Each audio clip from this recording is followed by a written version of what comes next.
Good evening. This side Rahul Magan here as a Group Chief Executive Officer, Treasury Consulting. And at a given point of time, second year law student. Today, my deliberations would be mix of my hedge fund profile and also as a second year law student. Rather, honestly speaking, it is a challenge which I am putting through the YouTube to Enforcement Directorate. In my earlier videos about PMLA, which is Prevention of Money Laundering Act 2002 India, and very soon I would be started covering the Prevention of Crimes Act, Proceeds of Crime Act, United Kingdom, which is also PMLA of United Kingdom. Actually, in India, we call this Prevention of Money Laundering, but in UK, we call this Proceeds of Crime. Ladies and gentlemen, I told you many times that financial market is way forward than the EOW's law we are having across the globe. Please stress on the word across the globe. EOW means Economic Offences Wing. The reason being, every passing day, there is one or other action which is happening in the world of financial market. Example, somebody launching ETF, somebody launching the spot products of ETF, somebody launching the Bitcoin, XYZ. But law takes his own time. In law, there are two big problems. Problem number one, the legislator or the government incorporate the law. Then it went to the parliament, then Rajya Sabha, and then ultimately it get legislated. Number one. Number two is the interpretation. Interpretation is something which is vested in the hands of the Honorable Supreme Court of India.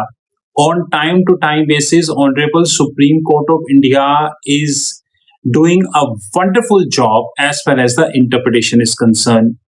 Example, Tufan Singh judgment. Example, Lalita Kumari judgment. Example, PMLA judgments. Example, burden of proof, reverse burden of proof.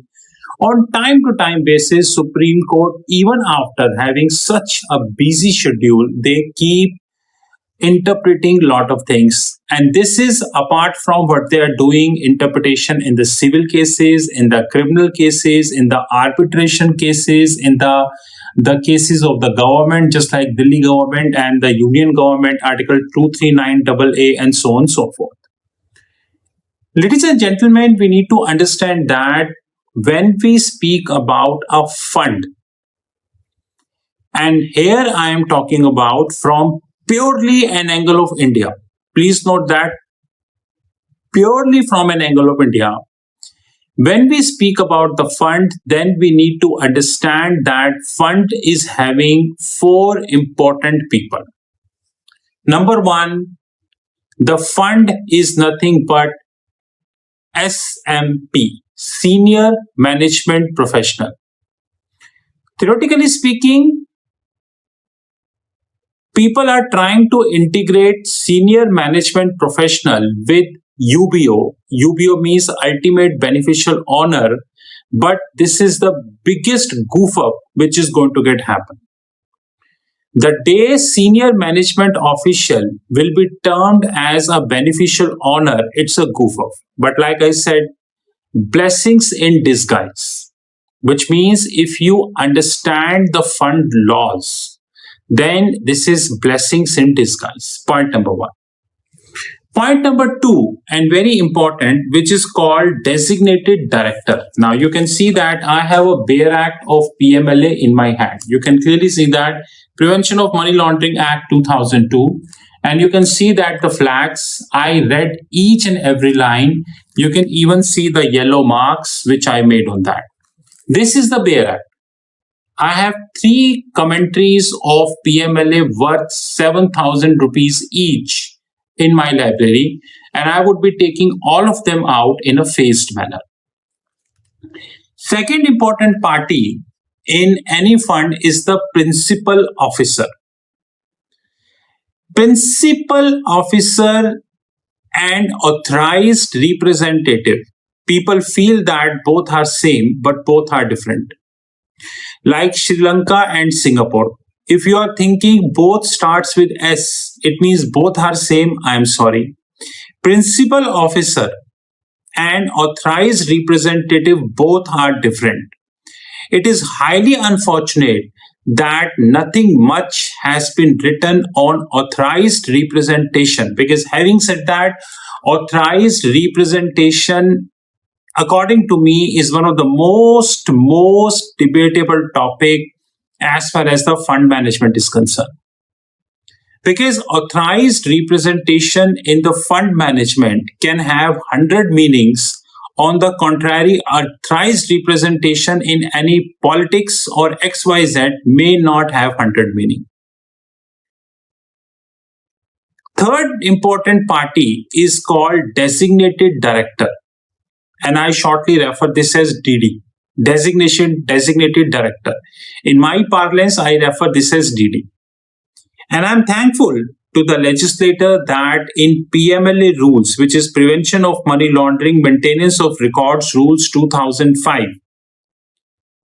there is an appropriate definition of the designated director is given. But having said that, it is always better that if legislator would have defined designated director using more words. Guys, one request which I'm making before the legislator is that PMLA is about money laundering. It's about fund management. It's about siphoning of money. It's about trail of money. It's about tax haven. Henceforth, brevity is something which is little bit not accepted here. So it would always be better if the legislator should not focus much on the brevity, rather they should focus more to explain and link with the case laws. And we should be thankful to Supreme Court that Supreme Court made several case laws which I would be bringing before you on time to time basis. But having said that, designated director, principal officer, authorized representation, and more importantly, SMO are important people. I'm using the Bear Act and I am reading for you. Designated director means a person designated by a reporting entity to ensure overall compliance with the obligation imposed in the Chapter 4 of the Act. Ladies and gentlemen, in PMLA, Chapter 4 is very important. Rather, it is wrong to say in PMLA, every section is very important, and especially the twin bail condition of PMLA. Let it be very honest. The twin bail condition of the PMLA, I've been through many judgments of the Honorable Supreme Court, and every time I am finding fascinated when I am finding a new case in every judgment. Ladies and gentlemen, we need to learn that the designated director could be the managing director or a whole-time director duly authorized by the board of directors if the reporting entity is a company. The managing partner if the reporting entity is a partnership firm. The proprietor if the reporting entity is a proprietorship concern. Managing trustee if the reporting entity is a trust. And here I have difference of opinion with the legislator and enforcement directorate both. Both legislator and enforcement directorate is wisely aware that trusts are of two types. Number one, public trust. Number two, private trust. You cannot have a hybrid trust. It's a binomial answer, yes or no. Simple. So you have a public trust or a private trust. Public trust is something when majority of the information is in the public domain, while private trust is something which is private in nature.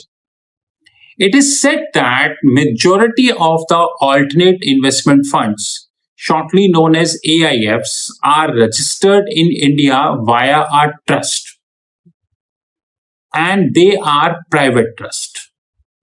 The level of confidentiality maintained in the private trust is extremely high. Henceforth, one concern which I'm having is that managing trustee, if the reporting entity is a trust, that trust should have been defined appropriately. Let it be honest. A person or individual in case who controls and manage the affairs of the reporting entity if reporting entity is an incorporated association or body of individuals. Ladies and gentlemen, we need to work on the word called control. I told you in my earlier video that there is a thing called SBO, significant beneficial ownership, which under Ministry of Corporate Affairs, Companies Act 2013. Control word is very clearly and elegantly defined in significant SBO rules 2018, which works under Companies Act 2013, amended time to time. Henceforth, that control, I repeat for you, a person or individual, as the case may be, who controls and manage the affairs of the reporting entity if the reporting entity is an incorporated association or body of individuals. A person who is heading the reporting entity if the reporting entity is in the International Financial Service Center. Now that is really a very interesting thing, because there is a separate rule called IFSCA, which is International Financial Center Services Authority, Rules 2022. And let me tell you, I read this rule 2 weeks ago, and since then I have not been able to have a proper sleep because there are ample of catches in this rule, especially as far as the AIF is concerned. These rules are pro AIF, let it be honest. But anyways, in this PMLA Act, I can show you the bare act from where I'm reading. In this PMLA Act, the fifth point is that the reporting entity who is operating from International Financial Service Center, IFSC.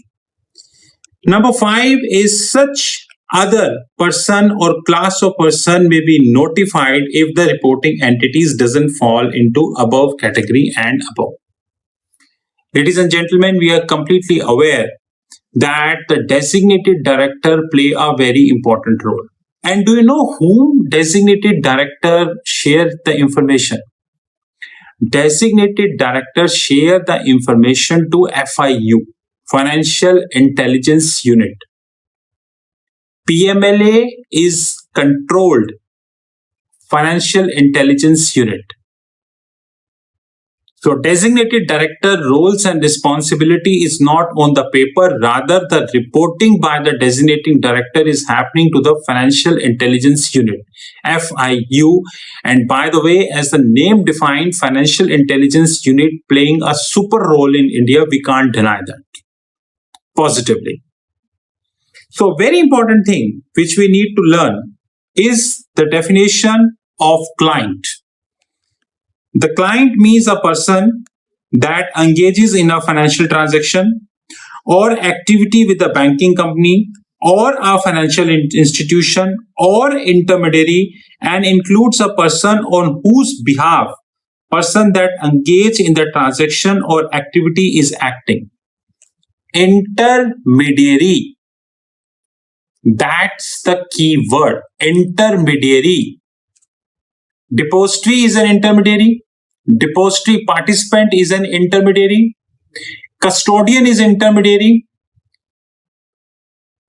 And there are n number of people who are acting as intermediary. Merchant banker is intermediary. Investment banker is intermediary. Credit rating is intermediary. It means there are n number of people who are intermediary. Henceforth, I said that brevity do not works here. You need to explain. So here in PMLA, the legislator is trying to link designated director with a company, with a partnership firm, with a proprietorship concern, with a trust, unfortunately not defined clearly, with body of individuals, unincorporated association, and so on and so forth. And if a reporting entity is in IFSC, International Financial Service Center, it's a separate rule we discuss later, and any other which is left. Ladies and gentlemen, I can't cover PMLA in in few videos, but having said that, today I hit the key spot, which is called designated director.